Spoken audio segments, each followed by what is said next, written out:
Hey, everybody, welcome to another episode of Medicine 3.0, your home for AI in healthcare, precision healthcare. This is a little bit of maybe a self-indulgent episode. And the reason I say that is I wanted to interview Christopher McGuire, my first co-founder for iScribes, which was my first company I started 10 years ago. At the time, he was 24, I was 38.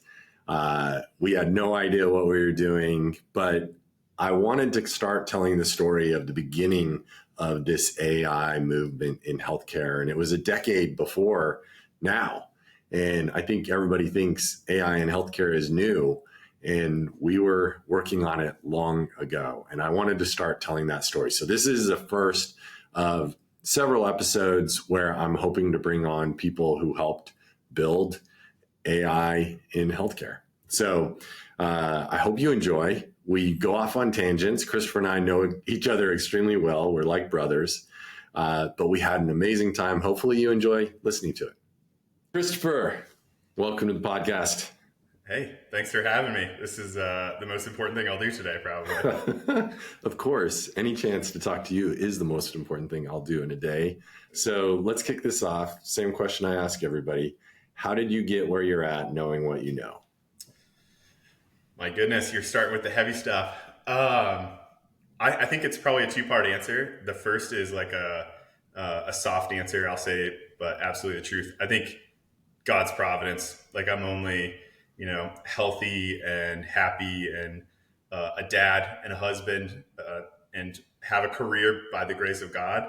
And I think like when you get down to it, that stuff is, how's that tangible? I think it's because I grew up in a nuclear family with supportive parents who love me and believe in me. I was just given crazy opportunities, and the people in my sphere were willing to give me maybe more opportunity than I deserved, yourself included. But that started really young, like even with my parents or my first jobs where, maybe I was sweeping floors or pressure washing mold off a potato house wall, and someone would be like, hey, do you want to try, operating equipment? Or do you want to, as a scribe, hey, do you want to start a company? I think people seeing, maybe seeing more in me than I saw in myself, and being willing to give me an opportunity is probably, has a lot to do with where I am today. And I think my part in that, I think, is maybe how I'm wired. And I think it's maybe the curiosity and excitement of like a golden retriever and the confidence of an orthopedic surgeon, and just, not knowing any better. I think that's probably how I wound up here today. But a lot of it, not of my own doing by any stretch. People believing in me, giving me opportunities. Yeah, definitely. Having watched you, a lot of blessings in your life, but also a lot of hard work on your side of things. And what I'm so excited to dig in on today is, it's been a decade since you and I started iScribes. I think it was, March of 2014. Yeah. When we started iScribes. But I want to talk a little bit about like how we started that company, why we started that company. And it'll be interesting because lots of times I tell my story and my perspective, but I'm going to be really interested to hear your side of the story and your perspective. So why don't I'll give first a little preamble. So Christopher was a scribe at the time. He was in college working with me in the ER. I remember his first shift. He was working with somebody who was training him, and he kind of caught my eye because he kept asking questions. And I was like, this kid like wants to know medicine, and like he's supposed to be paying attention, writing notes, but he keeps asking me like, how are you reading that x-ray? How do you know that's the right thing to do for this patient? And it was that curiosity that I was like, oh, this kid's different. And so we worked together for years, and then I think, as fate would have it, you left the emergency department working for cardiology, and I started stealing you away when I could to go down to Farmville and maybe start there, like, where you were what was going on in your life and kind of what happened from there. Yeah, I actually got the scribe job. Going back to the last question, I got the scribe job because my histology professor kind of had the connection with the person who was the scribe manager, and I like just I think constantly bugged that guy and would ask him questions. He was a practicing podiatrist, Mm. and I was by no stretch, the most intelligent, the most driven, the most anything in his classes, aside from maybe the most annoying. And finally, he just said, what would be a great job for you where you would learn a lot of the stuff that you're asking me is like in this emergency department. And it just so happened like all the high performers got those jobs. And then there was me. And I think I was just curious. So I remember that very first shift working with you. And Shashi was training me. Shout out to Shashi. And I remember asking you about EKGs like on that first shift, not knowing that like, man, it's probably really annoying to try to do your job and also train someone how to do your job at the same time. Yeah, I was in undergrad. I was trying to, build up a resume and take my MCATs and whatnot for medical school. And then I eventually went through that interview process. I loved doing the road trip work, like whether it was working at the Danville Cardiology Clinic or in the Farmville ER with you, because they paid mileage. And I was so broke that those mileage checks on top of my like $9 an hour scribe job were like, those things kept the ramen in the cupboard, Yeah. So it was interesting. It was a different patient population. It was fun. Like, Dr. Sackett would buy me lunch in Danville, and you and I would like go to Taco Bell, or you'd send me down the street to cook out in your car when it was slow, and we'd get dinner. And it was selfishly like such a great learning opportunity for me and just a wonderful experience. Yeah, I got to work in cardiology, which was crazy interesting to me. Watching those guys come into the major bays when we'd have a STEMI call and have them say something like, hey, you're having a heart attack. I'm going to take you down to the cath lab and fix it. It was like, that's the coolest thing I've ever seen someone say. Like, I need to learn more about that. So, yeah, curiosity, I think, is the thing that like got me there. And I tell people to this day, that scribe job is the best job I've ever had. Like, I was so broke and the hours were really brutal. The day shifts, the night shifts, and switching back and forth. But I don't think I've ever had such an exciting, time where you could learn so much, see so many different things, meet so many different people. It was really cool. And then, then you like had this crazy idea that, I got a phone call from you or a text message or something. And you said like, hey, can I buy you dinner? And my first thought was like, free food, let's go. And I think after that, I was like, he has some crazy harebrained idea. I think you told me about like the nickelcade and some other like entrepreneurial things you were thinking about. I was like, he's going to pitch me on some crazy idea. And yet, sure enough, you did. Yeah. I mean, I had 3 ideas at the time. The one was a nickel arcade. The second was liquid nitrogen ice cream. And the third was, Yes. the third was ambient virtual scribing that we would someday automate. So yeah, I think we picked the right one. Yeah, so it was funny. So I call you, I text you, I'm like, hey, let's meet up. And what had just happened was I had pitched an accelerator in North Carolina, a business accelerator, on this idea of virtual ambient scribing. And so I get you there and I'm like, hey, you're interviewing for med school, right? And you're like, yeah, interviewing for med school. It's going pretty good. And I'm like, hey, forget med school. Like, who needs med school? And I remember after that conversation, because I'm like, hey, move down to North Carolina with me. We're going to start this company together. And I remember at the end, you're like, I think I better talk to my dad. Yeah. So what was that conversation like with your dad? Not what you would expect whatsoever. And I think I had said something like, I'm like 80 or 90% in. I just need to talk to my dad first. Yeah. And my dad, like, just for background, I think this is important context. My dad, like, I grew up in northern Maine, one of the poorest counties east of the Mississippi, single income household. my dad worked at a municipal utility company.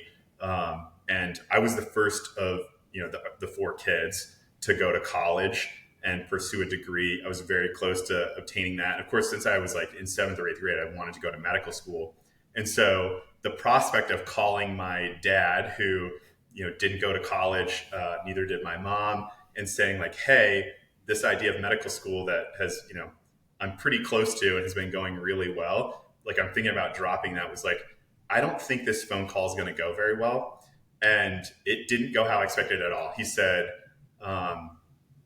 you can go to school anytime. You're very likely to fail at this business and this idea, but the experience that you'll get is invaluable. Like you'll carry that with you the rest of your life. You're not married, you don't have kids, you don't have, huge commitments in life. This is the time to try something like this if you want to. And so I didn't expect that answer from him at all. I'll go back to like really supportive parents who, are going to support you and love you no matter what. What a huge asset in life that is. Like, so with his support, I think I just called you right back like very soon afterward and was like, all right, like, let's do this. Thinking like a year later, I would just, I would go back to school and become a doctor, and we might mess up, but like, that's okay. We learned some stuff. So yeah, it didn't go like I expected at all. And, what a fortuitous phone call. How crazy is that? Yeah. When I think back, like if you had said no, I would have dropped the whole thing because I knew I couldn't do it alone. Like I absolutely knew, like, I still had to support my family. I was taking money out of my retirement account, not telling my wife about it to start this business and not recommended. Don't do that. Don't do that.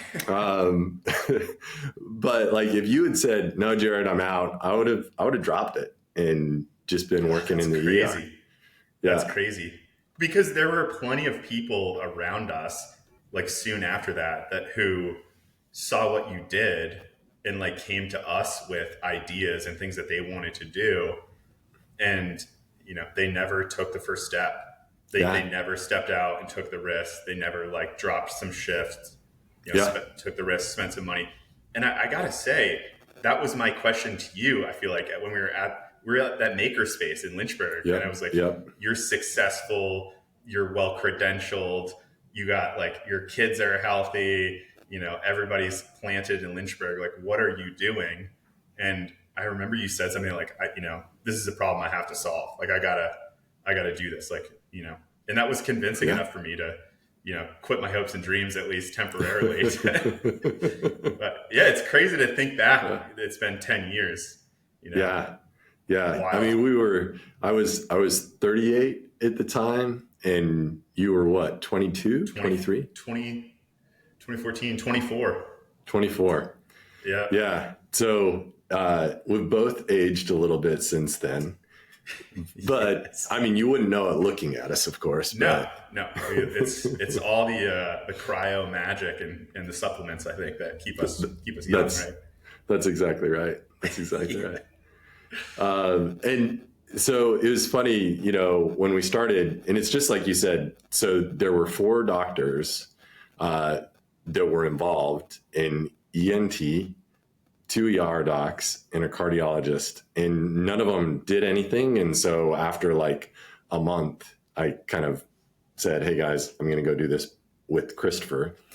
And then we drive down to Durham, North Carolina. At the time, we had one other co-founder. We had Tyson, my old college roommate. And I remember, starting a business, we had all these crazy hopes and dreams. Our first night there, we were coming up with like, what's our infomercial going to be? We were talking about like, what's the iScribes jet going to look like? Like you have all these hopes and dreams and aspirations, and we had no funding other than my retirement account. And there was so much that we thought we could do, but we had 0 product. We had 0 business. No experience. No experience. And it's crazy to be here 10 years later and look around and like the biggest ambient product out there, it started that night. It started that which day. is wild. With merch that you made with iron-on patches. I still have the EYE Scribes sweatshirt. Yeah. Yeah, still in a tote in my closet. Yeah. I think our greatest asset was our ignorance. Honestly, we were just blissfully unaware of the commitment, like the hard work, the heartache that would come along with it, like the risk. I think that was such an asset, that we just took things one day at a time and solved one problem at a time. Yeah, if we'd have known going in, I don't think we would have ever taken the risk. We'd have never done it. No, it's insane to think about, so there are other ambient companies out there, and even some who say that they were the first to create ambient, or they're the only doctor-led ambient company. And like the story between like us, a college kid, an ED doc who still has $300,000 in student loans versus, the guy who's working at a VC firm at Carnegie Mellon and decides to like raise a bunch of money. This is very different stories, and to see where it ended up is kind of crazy.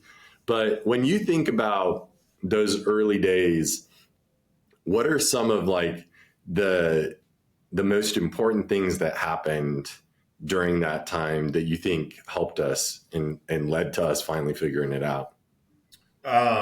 Two things stick out right away. One is the cold email to info@triangleortho.com. Yeah.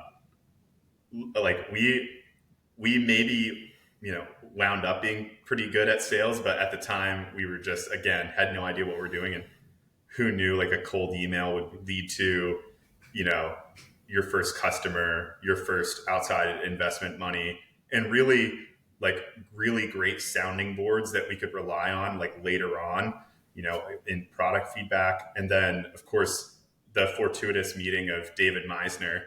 I think, to think that we would be where we are today without David, zero chance. Like I think there were a couple of loose cannons, and then a guy that was like, very well versed in M&A and building out financial models and having discussions with investors, and really is like the buttoned up kind of keep you and I on track guy. Man, I think, David Meisner walking into Groundwork Labs, indispensable. Groundwork Labs, John Austin and crew. I don't think we'd be where we are today without, being at Groundwork Labs. That community, the whole American Underground, the startup community in Durham was a huge part of it. And we said at the time, we would tell people, they'd be like, well, where are you from? What are you doing? Well, you can't start a tech company in Lynchburg, Virginia. And we kind of said it flippantly, but man, that ecosystem really gave us like connections and access to capital and access to mind share, really. Yeah. So I would say, Groundwork Labs, huge factor. David Meisner, huge factor. And then of course the people at Triangle Ortho, Dr. Dimmick in particular, the whole executive team there, now Emerge Ortho, they played such a huge role that, they were all pivotal. And it's funny winding up here today with that whole level of success that we achieved, or that the product has achieved. It's not one thing. It's just the confluence of a million little things that went right or went wrong. To kind of push us one direction. Like I think of the day you mentioned, like one other company on the scene at the time was Augmetics. Yeah. And I remember when we figured out like Google Glass wasn't going to work for us and we could just do audio only. What a fortuitous failure. Yeah. Like to just know that you can record audio, or like the decision to keep all the data. We thinking, like someday some smart people will be able to help turn this into, ambient versus this, service backend that we had at the time. There are just a million things, but I'll say it again. David Meisner and info@triangleortho.com were huge for us in the early days. Yeah. And I mean, both stories are crazy, right? So you email info@triangleortho.com, and the president of Triangle Ortho responds to you and is like, let's meet up and have lunch. Yeah. And by the way, my son works at a VC firm. He'll be there too. Like, right? Yeah. what? Yeah. Insane. And I mean, Tom Deming, he was very visionary. He still is, obviously. He's retired now, but what a great guy. He was, I think he was a mentor to us. He helped get us funding. He helped get us sales. You probably remember when he flew us down to South Carolina on the chartered jet to like go Yes. make a sale with us. Yeah, after I had made that 3.5 or 4 hour drive a million times before and a million times after, but the taste of general aviation and a 30-minute flight with that was incredible. Yeah. What a great guy. And then David Meisner, I mean, you and I both know, like you said, we would have failed if David hadn't shown up on the scene. No question. And it's crazy when you ask David, like, why did you choose to do this? And he's like, I'd been really successful at JP Morgan. My fiance was in healthcare. I heard all her friends complained about it. And then I found you guys and you seem to be solving the most interesting problem. And I'm sure David looked at us and was like, who are these jokers? But the fact that he threw in his hat with us and, day after day just did amazing work. That was huge. I think it took a combination of all of us though, really. And, Tyson at the time thinking through product, but like David's there aren't a lot of humans on earth that have David's intellect and like his IQ horsepower and the drive that he has.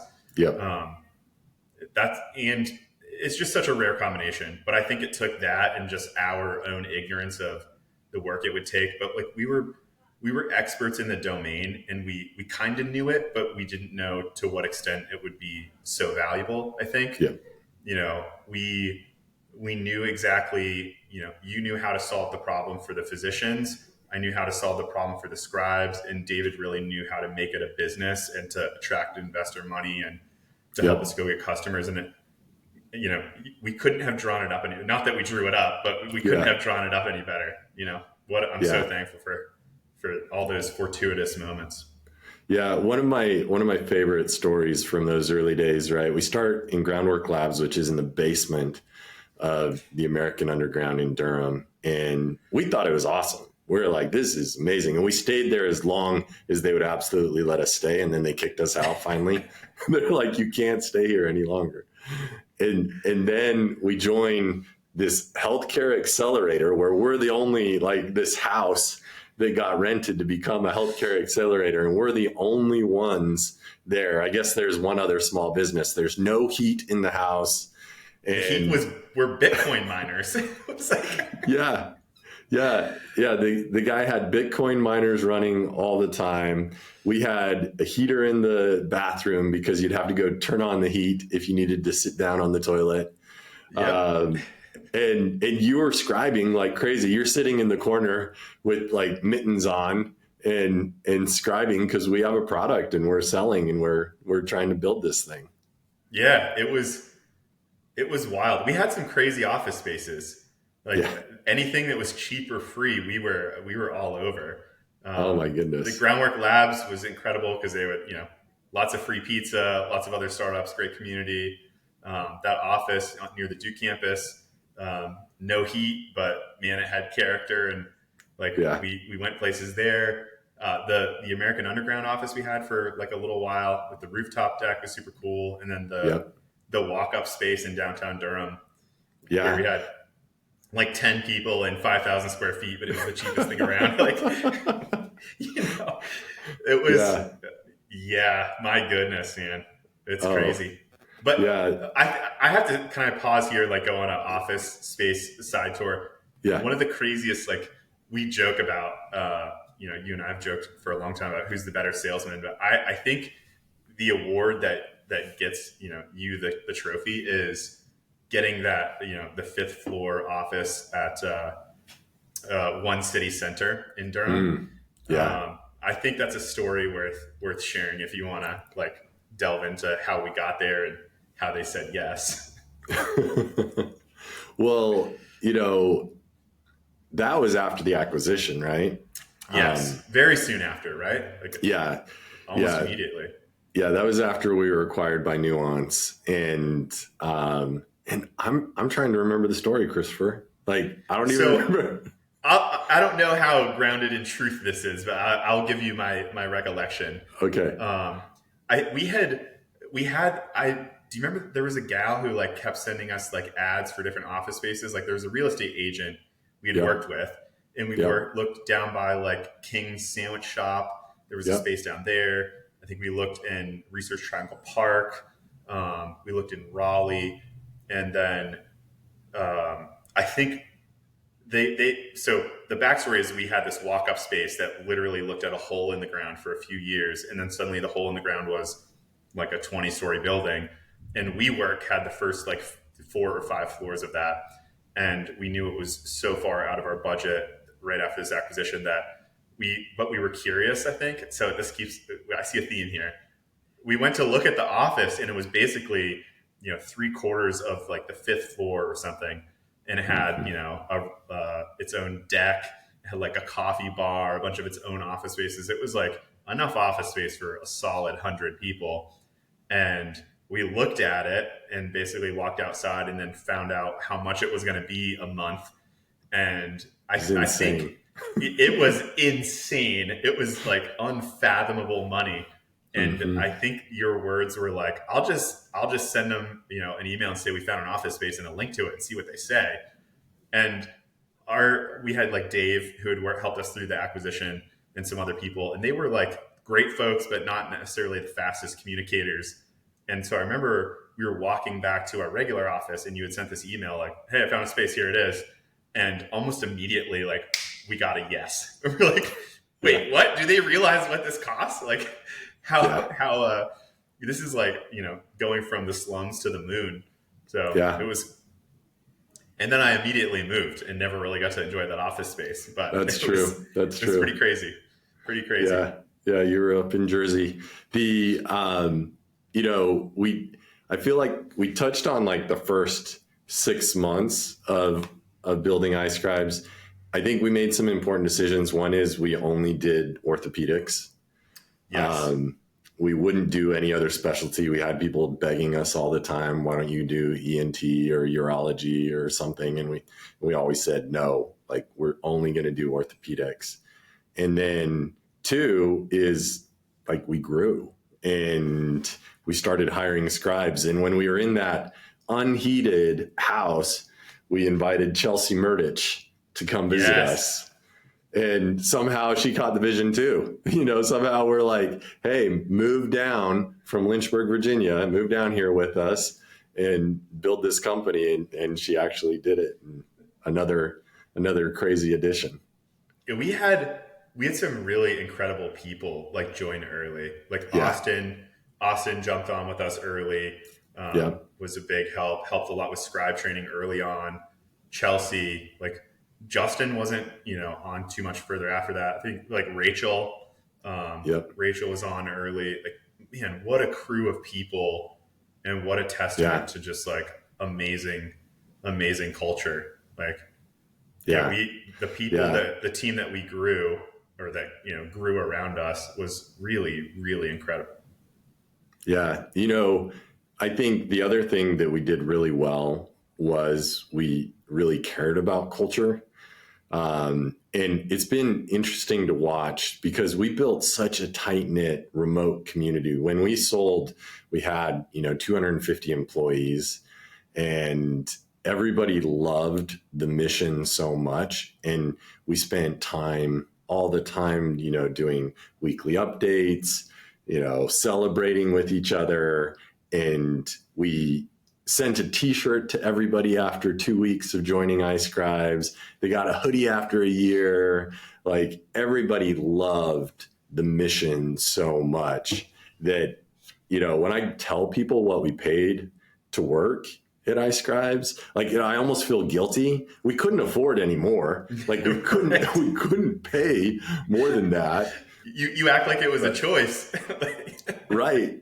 Right. But I feel guilty. Yeah. Like they started at minimum wage, and then like when they were, ramped up, we'd bump them up to like $10 an hour. And it's crazy to think how loyal everybody was. And people would leave and they'd be getting paid twice as much and they'd feel bad. They'd be like crying while they're telling us that they were leaving because they loved the mission so much.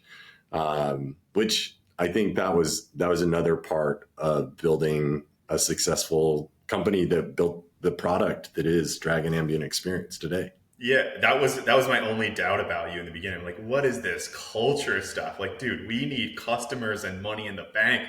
Like, let's stop talking culture.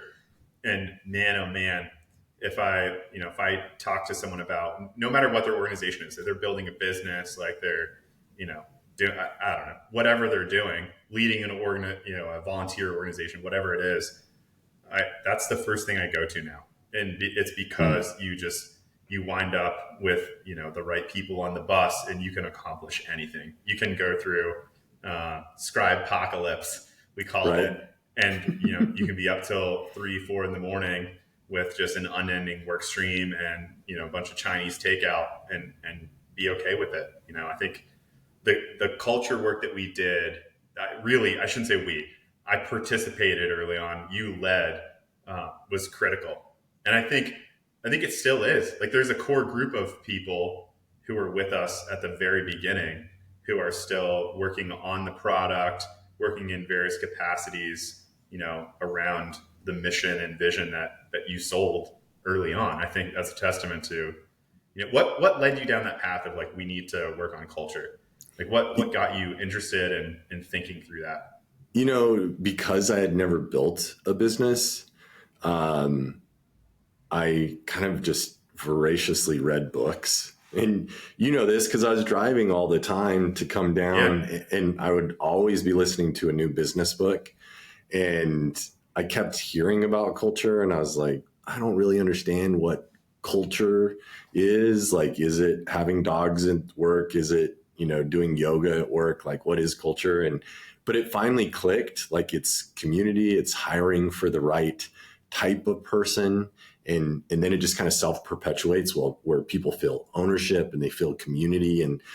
And yeah, then I just realized, like, this is the only way we're going to be successful, because it's really expensive to train people. And if they leave, then that's a huge deal. And so what if we make it so everybody who joins loves it so much they never want to leave? And that was kind of it. And, it wouldn't have worked if we didn't have the right core team, like you, David, Justin Edelman, Chelsea Murdich, Amy Edelman, Donna, like that core team, Chris K, like Yes. James Jeffries, like that core team, like was so tight and so mission driven. Like everybody put in those extra hours. Like you talked about Scribepocalypse, which was when we had hired a bunch of college kids to do work for us, and they all left to go back to school in August. And we had just brought on Ortho Carolina, which was our biggest new contract. And we had tons of work. And so everybody, myself, David Meisner, everybody who could possibly type was scribing notes, and like that kind of do whatever it takes. And we had our core values and we talked about them all the time. We only had 3, Yeah. which is super helpful, because when you have 10, you can't talk about them all the time. Yeah, they're not very core at that point. Yeah, exactly. What do you think when you think back to like those years? Was there ever a time where you were scared, where you were like, this isn't going to work? Like, this is going to fail? I mean, a bunch. Yeah. Yeah. But there were a bunch of times where I knew we couldn't fail either.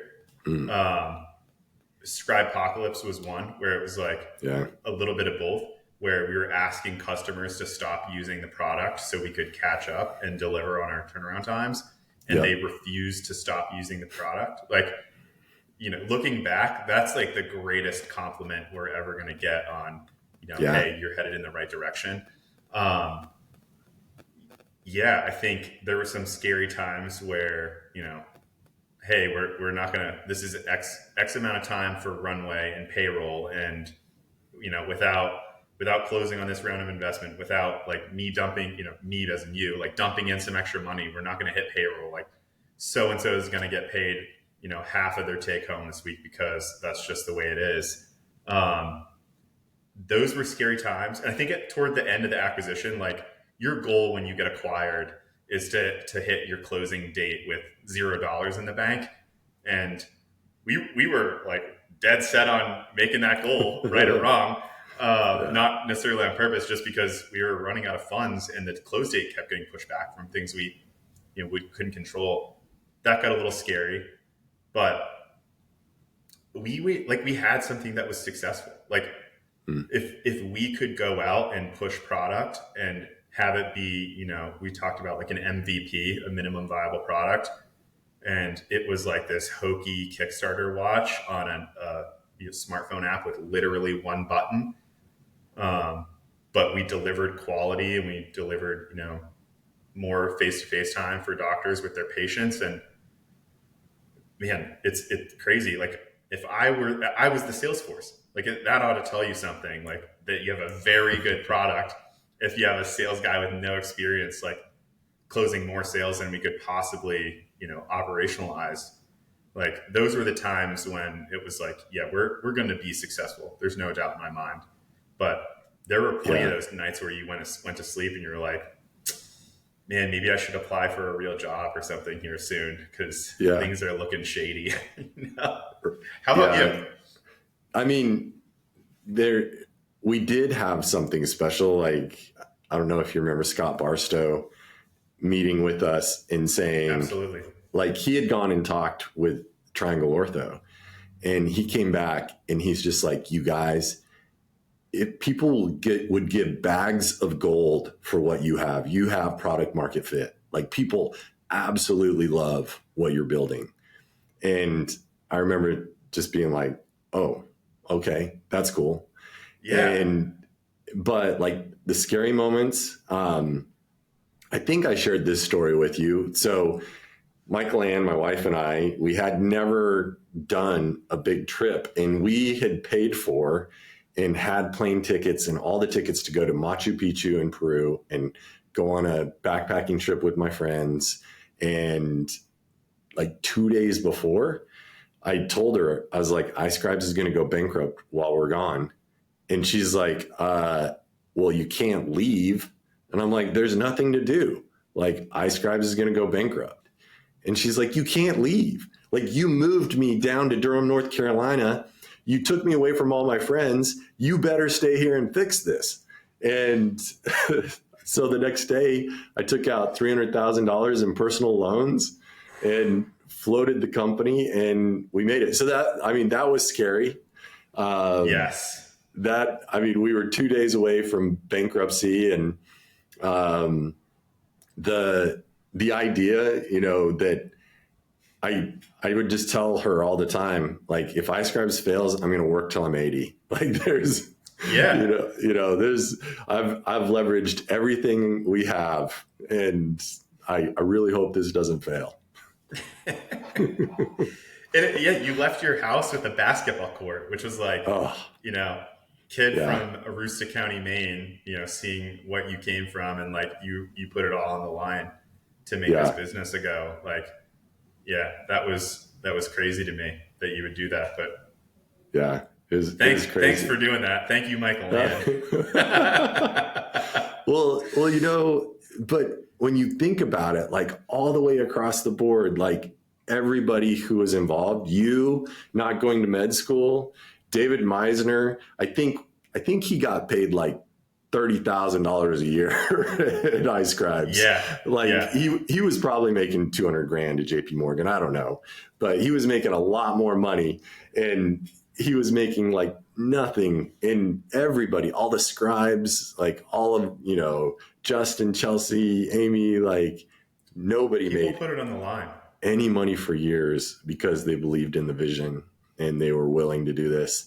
And it's crazy that I think it's the craziest thing because we sacrificed so much, and up until 2 years ago, we were the only company that had enough data to have a real ambient product. And Yeah. then in the blink of an eye, like, Yeah, our competitive moat went away yeah, with the advent of like large language models. How crazy is that? We thought, no one can catch us for years because yeah, we have high quality recordings, we have high quality notes. That's what it takes to train a model. I think for a while, even the folks at Nuance, like we were a bargain for them. Like we're certainly the best acquisition they've ever made. I'll say it, like far and yeah, away. yeah, Um, like yeah, this is the anchor product now. Like there's no two ways about it, and it is for Microsoft. But I think it led, a lot of it led to the Microsoft acquisition. Um, yeah. no data to back that up. Christopher's opinion land, but I think Yeah, Dax is mentioned on earnings calls for trillion-dollar companies. You know that's pretty strong evidence right there. But yeah, our competitive moat was our data trove, and yeah, yeah, it's meaningless. And it's not meaningless. You can still tune yeah, models and keep them from hallucinating. But yeah, it's pretty wild. We thought this would happen. yeah, You know that this was the idea. I feel like back in the Google Glass days, we were like, well, we're not smart enough to make build AI to write these notes, but somebody is, and we'll get there someday. But yeah, yeah, having open AI come out of nowhere, now AI is everywhere. It's ubiquitous, and yep, yeah, I never saw that coming. Not in a million yeah, years. yeah. It's crazy. It's crazy, but such a cool journey, such a cool, opportunity to learn and grow. And so I don't know, like, looking back on all of it, you talked about like how you got where you're at and like all the blessings. What would you say, like, are some of the biggest learnings that you still put into action in your life today from that decade long journey? I think. Oh man, this could be like a 2 hour episode. I think of alone. The first I'm going to say is like take action, have a bias toward action, Mm-hmm. and I think we talked about a lot of people. I'm sure after we sold the business, like the phone rang a lot with people with ideas like, oh, I want to start this, I want to start that, and we saw a lot of that around the startup accelerators. But the people who we met, and I think a lot of our success was having a bias toward action. Like we didn't talk about or think about doing something for a long time. We put it into practice and put it to the test, and it either yielded results or it didn't. And I think that's, there are people who dream of starting businesses for decades or dream of doing something for however long. And, you're the guy that sold the house with the basketball court in the backyard to like go do it, and took out personal loans to go do it. And I think that would lead me to the second one is if you don't have that level of conviction to put your career on the line, to put your marriage on the line, potentially to put your kids education on the line, if you're not that convicted to solve a big problem, like you probably don't have any business starting a company around it, at least not a high growth startup, maybe a lifestyle business, something like that. But that's the level of commitment it takes, and that's what I learned. Like that's a huge commitment. And then how you treat people is more important than anything. I think that's a lot of why the idea was successful. It's because it gave physicians their dream back of just practicing medicine instead of being administrators or note takers. It gave patients the ability to look their physician in the eye and not have the physician have their back turned. It ours. We gave the employees a sense of community and a great place to work. Despite really terrible pay and tough hours and tight deadlines, we people got treated right. And whether it was remote people or those of us in the office, running down to King's Sandwich Shop for burgers on your dime. Um, how you treat people is just so incredibly important. But I would say um, just taking measured risks is another one. I would say is you know be wrong by trying. Don't be wrong by hypothesizing and not going for it. So I think those are the big ones, but I could probably talk about lessons learned for days. And I got to say, it's one of those things that I'm thankful I had the experience of going through all the things that we went through, good and bad, early in my life. Like what a blessing. I'm 34 now. I get to carry those things forward. And, I apply those lessons to like my, to parenting, to my marriage, to the way I do my day-to-day job now. It really had a big impact on me. And I think a lot of that was you. You looked out for me like I didn't mean this, not trying to butter your biscuits or anything, but like you treated me like a younger brother. You're like, hey, if you want to learn about medicine, I'll teach you about medicine. If you want to learn about being a doctor, I'll teach you that. And you paid me out of your own pocket for a bunch of the first part of the year. You lent me your little Toyota truck. A couple times you helped buy me groceries. Like when things were real tight for me, I think it goes back to the way you treat people. Like you build loyalty, you build trust, you build confidence. So yeah, there are a lot of lessons learned. Probably rambling now, but a lot to think about there. Big formative period in my life. Yeah, for me too, honestly. And having somebody like you by my side was amazing. One of the reasons I chose to do it with you was because of your willingness to try anything. Like I said, hey, let's write a patent. And you're like, okay. And you weren't fast at it, but you wrote a patent. It worked. It did work. Yeah. Just your willingness to try anything and to do anything and have that curiosity and bias for action. And you're one of the great friendships of my life, and the opportunity to build a business with you was amazing. And this has been so much fun to kind of reminisce and catch up on it. So if people like this, maybe we'll do a part 2. But if everybody's like, I don't want to listen to those two ramble, then maybe we won't. But this was personally, I loved this. So thanks so much, Christopher. I really enjoyed this. Thank you, Jared. I looked forward to doing this from the minute you brought it up. And once you sent me that message, I realized it had been 10 years, and it's wild. Time flies. But yeah, thank you. Thanks for the opportunity to chat about this and reminisce. I appreciate it. Yeah, you bet. Take care, Christopher. All right. See you, Jared. Bye.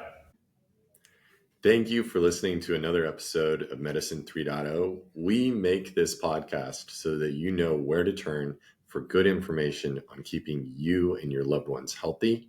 Feel free to check us out at bionichealth.com, where we can help you live a longer, happier life.